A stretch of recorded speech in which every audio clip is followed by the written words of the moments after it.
నిజంగా ఈవేళ చాలా సంతోషకరమైన వార్త.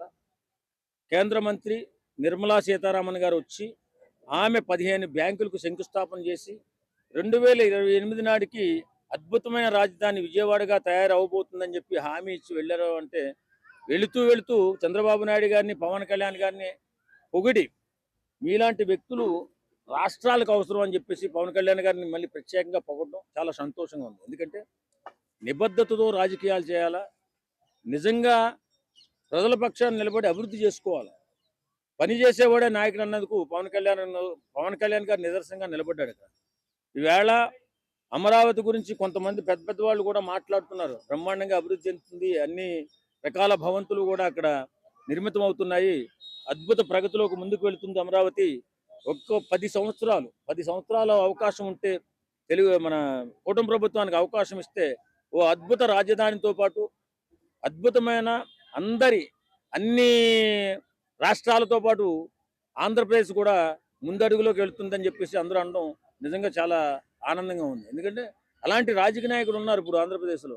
పవన్ కళ్యాణ్ గారు నిజంగా ఆయన గురించి ఏమని చెప్తామండి. ఆయన ఇప్పుడున్న రాజకీయాల నాయకులు అందరికంటే కూడా ఒక అద్భుతమైన రాజకీయ నాయకుడు. ఎందుకంటే తన సొంత డబ్బులతో ఆయన రాజకీయం చేస్తూ ప్రతి ఒక్కరూ బాగుండాలని అట్టడుగు వర్గాల కోసం ఎక్కువగా ఆలోచించేవాడు పవన్ కళ్యాణ్ గారు.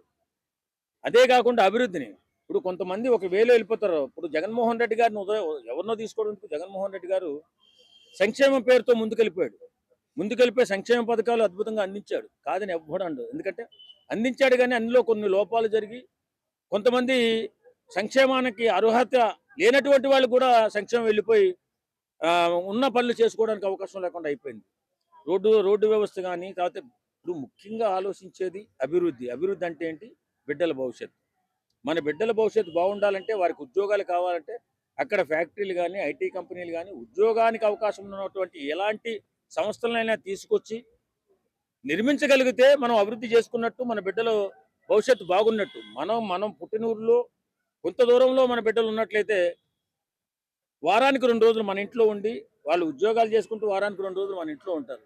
అదే దూరంగా బెంగళూరుకు, హైదరాబాద్కు, మెడ్రాస్కు వెళ్ళిపోతే మన బిడ్డలు సంవత్సరానికి 2 రోజులు మాత్రమే ఉండే అవకాశం ఉంటుంది. కాబట్టి ప్రతి ఒక్క తల్లిదండ్రులు కోరుకున్నది ఏంటి? అభివృద్ధి. అభివృద్ధి జగన్మోహన్ రెడ్డి గారు చేయలేకపోయారు కాబట్టి ఆయన్ని 11 సీట్లు పరిమితం చేసి ఈవేళ కూటమి ప్రభుత్వాన్ని గెలిపించుకున్నారు.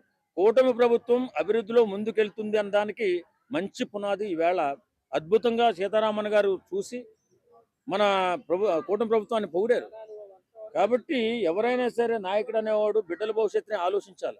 అంతేగాని ఈ మధ్యకాలంలో చాలా మంది రాజకీయ నాయకులు సంక్షేమానికి ఎక్కువగా పెద్దపీట ఇస్తున్నారు. సంక్షేమం వల్ల రాష్ట్రాలు సర్వనాశనం అయిపోతాయి. సంక్షేమం పేదవారికి, అట్టడుగు వర్గాల వారికి ఇచ్చినా పర్లేదు, ధనికులకి, ఉన్నత వర్గాలకు కూడా ఇచ్చి మొత్తం రెవెన్యూ అంతా పాడు చేసి నాశనం చేసి రాష్ట్రాల అతలాకుతలం అయిపోతాయి. కాబట్టి నేను అనేది ఏంటంటే, ఇప్పుడు పవన్ కళ్యాణ్ గారు, చంద్రబాబు నాయుడు గారు చేస్తున్నటువంటి అభివృద్ధి అద్భుతంగా ఉందని చెప్పి అందరూ అనుకుంటున్నారు. కాకపోతే ఏంటంటే నష్టాల్లో ఉన్నటువంటి రాష్ట్రం రెవెన్యూ కరెక్ట్గా లేదు.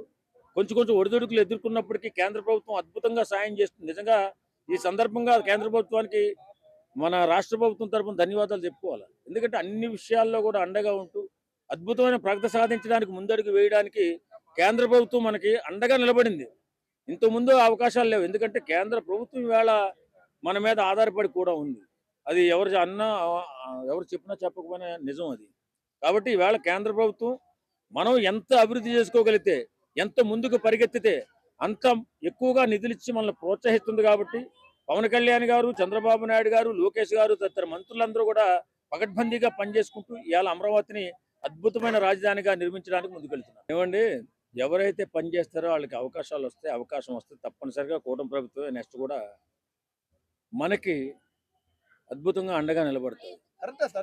ఇప్పుడు అంతేగాని ఒక స్తూపం వేసినందువల్ల, ఒక దీపం కట్టినందువల్ల ఏం రాదండి. ముందు బిడ్డల భవిష్యత్తు కోసం వారికి ఉపాధి అవకాశాలు, వారికి ఉద్యోగ అవకాశాలు కల్పించే బాధ్యత తీసుకోవాలి.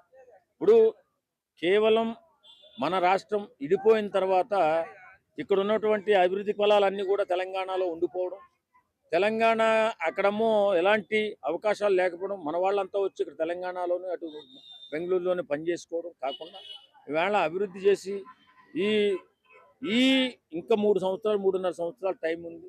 ఖచ్చితంగా మంచి మంచి ఫ్యాక్టరీలు, మంచి మంచి ఐటీ కంపెనీలు, మంచి మంచి ఉద్యోగ అవకాశాలున్న కంపెనీలు అక్కడ తీసుకొచ్చి నిర్మించుకున్నట్లయితే ఖచ్చితంగా బ్రహ్మాండమైన అభివృద్ధి చెందినట్టు.